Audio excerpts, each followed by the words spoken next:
Bueno, partida nahiko parekatxoa egon da, eta azkenen detalle txikitan deziditua partida, eta detalle horietan hobek izan dira.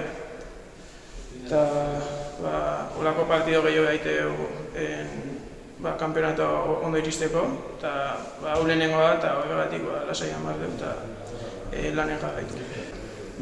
Nik uste taldean jabera hona dela, eta aldatu gara denbora gutxi goaz, eta aurrera doan ala lan saiok aurrera joazten ala, hobetzen joango gara. La valoración del partido al final ha sido un partido competido. Me ha gustado mucho la selección riojana, nos han esperado en media cancha. Al final hemos llevado nosotros la voz cantante todo el partido, pero no hemos sabido meter las oportunidades que hemos tenido. Ellos sí, y bueno, el partido ha concluido con un 3-1 y además muy bien para La Rioja.